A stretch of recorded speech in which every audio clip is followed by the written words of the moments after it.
Recording now, this is lesson 7.2 on organizing outcomes. Before watching the recording, please make sure that you have the 7.2 organizing outcomes worksheet in front of you, along with a pencil and a highlighter. Now, if you need to pause the recording to get those items, please feel free to do so. What I'm going to do is I'm going to review some important vocabulary to know before we get into the lesson. Now, remember that 7.1 dealt with an introduction to probability, and we focused on just one single event occurring.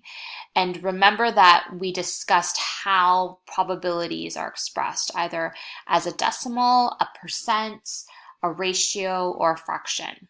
We're going to move forward from there and talk about how we can organize the outcomes of a probability experiment when you have two events going on. So now we're going to deal with the vocabulary first. So take your highlighter and let's highlight the first term, which is independent events. This year, you'll only be dealing with independent events. So that means that the outcome of one event has no effect on the outcome of another event. So you've got two events happening at the same time. You're just going to focus on them occurring independently of each other. The second vocabulary term refers to sample space. Sample space refers to all the possible outcomes of an experiment. Usually you're asked to write out a sample space. So that means listing out all the possible outcomes. It's different from asking how many possible outcomes are there. Sample space asks you to specifically list all of them. And finally, the tree diagram. A tree diagram is one way you can organize the outcome of a probability experiment. It's used to organize the outcomes, and it contains a branch for each possible outcome of an event. And you always read it from left to right. That'll make more sense when we do the example involving the tree diagram. Now, in this lesson, there are two ways in which you can organize the outcomes of a probability experiment. So the first way is using a table, and the second way is dealing with a tree diagram. So in this lesson, we'll do both, okay? Now we're going to continue here. So in the first example, and it's on the photocopy textbook page here, we're going to represent the possible outcomes of a probability experiment using a table, which is already set up for you here. So I'm going to highlight just the representing outcomes with a table here. And I've described the events that are going on for you. So it says the coin is flipped and a six-sided die is rolled. Okay, so these two events are independent, meaning the outcome of the coin flip has no effect on the outcome of a six-sided die. So let's label the coin flip as being event number 1. And let's label the six-sided die as being event number 2. Remember I said that you're only dealing with independent events. So remember, this outcome has no effect on this outcome. They're happening at the same time. So again, if you look at the table here, the way it's organized is you've got all the possible outcomes for event number 1, the coin flip, listed here. Note that there's only two possible outcomes for the coin flip. You can either get a heads or you can either get a tails. Here, event number 2 is listed because that's the die roll, right? Event number 2, all the possible outcomes are listed at the top of the table, across. Remember that when you roll a die, because it's six-sided, you can either roll a 1, a 2, a 3, a 4, or 5, or a 6. But because they're both happening at the same time, you have to list out all the possible outcomes that happen when you flip a coin and you roll a die. Now, before we get into filling out the table, we can actually already answer question A. How many possible outcomes are there? Now, I can look, because there's only two events happening, the die roll and the coin flip, and the coin flip only has two possible outcomes, we can multiply that by all the possible outcomes of the die, which is 6. Therefore, we know we have to have 12 possible outcomes. It's also neatly arranged in the table too, because there are 12 spaces in the table that you have to fill out.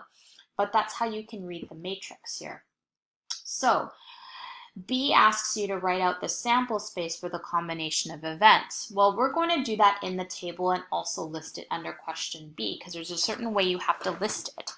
Now, how do we fill out the table? Well, we just see where each event or each outcome of each event intersects. So for example, in this first box, we know that you can flip heads or you can roll a 1 on the die. And you can roll a 1 on the die. Again, you meet up 2 here. If you flip heads, you could get a 2 on the die. If you flip heads again, you could get a 3 on the die. And then you can go on and fill out the rest of the table. Okay, for heads. Now, the other possible outcome for the coin flip is getting tails. But if you get a tails, you could get a 1 on the die. If you get a tails, you could get a 2 on the die. If you get a tails, you could get a 3 on the die. And then you can fill out the rest of the table like that. So you can see with the table, it neatly organizes all your possible outcomes for you. The sample space, remember, it's different from asking you how many possible outcomes are there. You actually list out all of the possible outcomes. So the way you do that is the sample space is, and then so you always list each individual outcome in brackets to separate it. Heads, comma 1, or you could get heads, comma 2, or you could get heads, comma 3. And then if you want to continue on your own, you're listing out everything here. Or you could get tails, comma 1. If you want to pause the recording and just catch up with me, you can. As you can see, you're just listing out the entire sample space and make sure you have 12 possible outcomes. 1, 2, 3, 4, 5, 6. Oops. 1, 2, 3, 4, 5, 6. And that's listing out the sample space. So again, a table, just to review how you organize your own table, is you have the events of the outcomes of the first event listed down here across the side of the table, and then across the top of the table you have the events of event number 2. It doesn't matter where event number 1 and number 2 are located, just so that you know this is the way it's organized. To find the total possible outcomes, all you're doing is you're multiplying all the possible outcomes of one event by all the possible outcomes of another event. Okay, so the second example will deal also with 2 independent events, but they'll be different. And we'll be looking at representing the outcomes with a tree diagram. So the situation is a coin is flipped or tossed again, and a spinner is spun once. Now I'm referring to the example that's here on this photocopied page. If you can't see it, you can zoom in on the page. So let's call the coin flipping event number 1, and the spinner is going to be event number 2. Now, I don't know if you can see here, the spinner they're referring to has 3 possible outcomes. And what this is doing is it's simulating an experiment, okay? So again, because the photocopy is poor, I don't know if you can zoom in. One possible outcome of the spinner is bear. Another possible outcome of the spinner looks like it says elk. And the third possible outcome of the spinner, that says salmon. Okay, so you have bear, you have elk, and you have salmon as your 3 possible outcomes of the spinner, okay? Now, you're going to create a tree diagram that shows all of the possible outcomes. So the way to do that is the following. So remember I said that the coin flip was going to be event number 1. So I'm going to have event number 1 listed first, okay? So I'm going to have coin flip written here. And then what are the possible outcomes of the coin flip? Okay, so think to yourself, what are they? Well, there's only 2. I can have a heads or I can have a tail. So I'm going to list it there. I'm also going to connect it here because whenever you read a tree diagram, you're always going from left to right. Okay, these branches show the outcomes for the coin flip, which remember is associated with event number 1. Now, we're going to have event number 2 listed beside the coin flip. And remember, event number 2 is the spinner. Remember that with the spinner, according to the diagram here, there are 3 possible outcomes, okay? So what you're going to do is you're going to have the 3 possible outcomes coming off of each outcome of the coin flip. And this is how we set up our tree diagram. Remember, with the spinner, you could land on bear, you could land on elk, and you could land on salmon. Now, remember, for spinners, you can have any number of sections. So just for this experiment, they only have 3. So again, for tails, you could have bear, you could have elk, or you could have salmon. Okay, because you still have those 3 possible outcomes.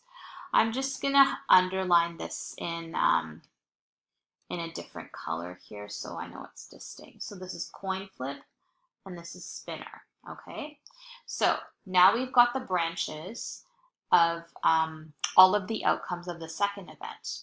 Okay, now what I'm gonna do, go back to this. Okay, so now the third column is going to be outcome. Okay. So outcome is going to take up our third column. And so this is where in the table in the previous question, we're going to list out all the outcomes. So remember, we're going to have event number 1. We're going to have we could have a head on the coin flip, or we could have a bear. We could have a head on the coin flip, or you can have an elk. And we can have a head on the coin flip, or we could have a salmon. Okay, and then the other outcomes, you can have a tail on the coin flip or bear, and then you could probably fill out the rest on your own. You could have tail and elk, and then you can have tail and salmon. Okay, now B only asks you to list the sample space for these 2 events. So again, the sample space, remember, is all possible outcomes of an experiment, and you always list it out, and you always do it in brackets and separating each outcome with commas. You could have head, bear, and think of this as listing it in ordered pairs whenever you list a sample space. Okay, you could have head and elk. You could have head or salmon.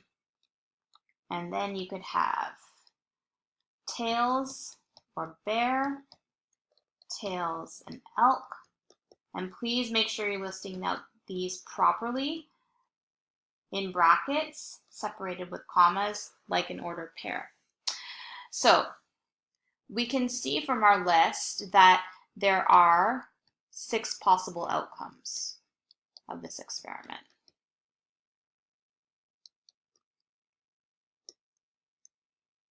Okay, so just to review how you would read the tree diagram. So the branches on the left of the tree, and remember you always read from left to right, show the outcomes for event number 1, and in this case we had the coin flipped. And then the branches on the right, basically what they show is all of the possible outcomes for event number 2. In this case we have the spinner. The column on the far right will list all the combined outcomes.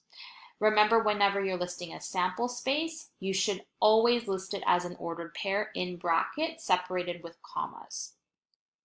And that is lesson 7.2 on how to organize outcomes using a tree diagram and also using a table such as this.